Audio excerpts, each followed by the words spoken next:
Good evening. Today special recipe Rayalaseema ఎర్రగారం చట్నీ అన్నమాట. అది ఎలా చేయాలో ఏమేమి కావాలో చూద్దామండి.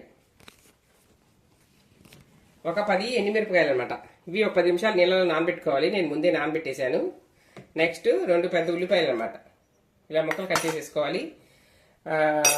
సాల్ట్ తగినంత. ఇది మరీ ఘాటుగా ఉంటుందని చెప్పి 2 రెబ్బలు చింతపండు వేస్తున్నాను నేను. జీలకర్ర ప్లస్ వెల్లుల్లి మిక్సీ వేసేసుకుందాం. ఇది ఇడ్లీలోకి ఇలా మిక్సీ వేసేసుకుందాం. తర్వాత ఉల్లిపాయలు,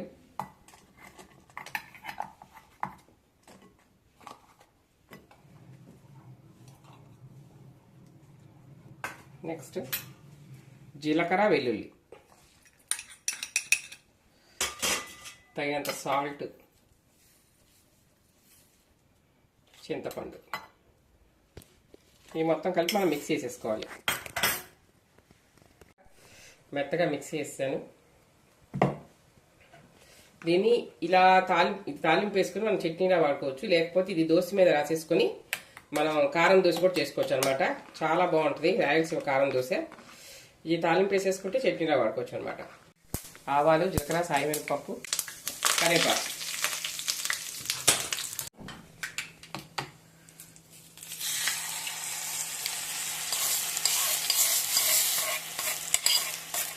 రాయలసీమ ఎర్రగారం పచ్చడి రెడీ.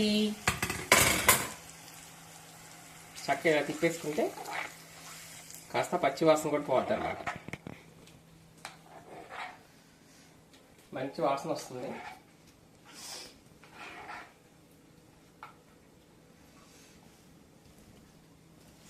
రాయలసీమ ఎర్రగారం పచ్చడి రెడీ అయిపోయింది. వేడి వేడి ఇడ్లీ తీసుకొని ఇంకా తినేయటమే అనమాట.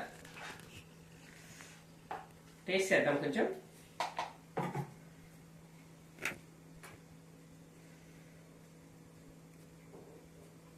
చాలా బాగుంది. అదిరిపోయింది. ఉల్లిపాయ వాసన, కారం, ఘాటు చాలా చాలా బాగుంది. మీరు ట్రై చేయండి, టేస్ట్ చేయండి.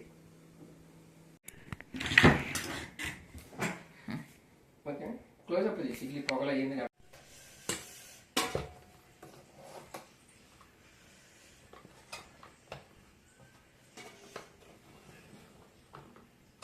బాగా వేడి వేడిగా ఉన్నాయి.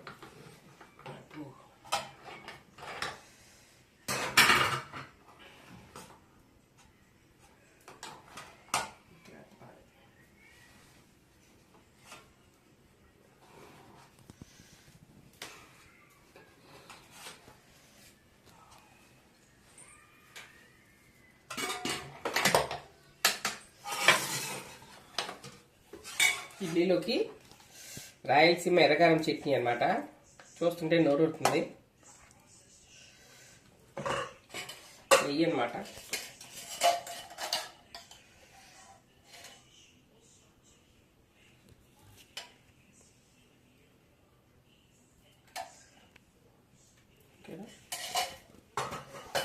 టేస్ట్ చేద్దాం రండి.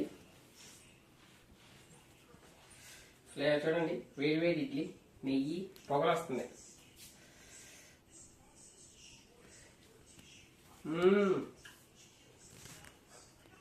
వదిలిపోయింది.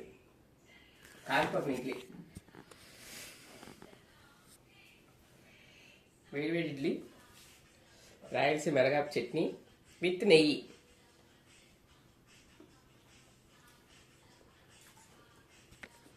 చాలా చాలా బాగుంది. మీరు ట్రై చేసి తీసుకుని ఈ కార్తీక మాసం అంతా వేడివేడిగా టిఫిన్ కదా మనకు సాయంకాలం తినేది. చాలా టేస్టీగా ఉన్నాయి. రాయలసీమ ఎర్రగారం చట్నీ మీరు ట్రై చేయండి, టేస్ట్ చేయండి. Satya food blogs channel like, share, subscribe.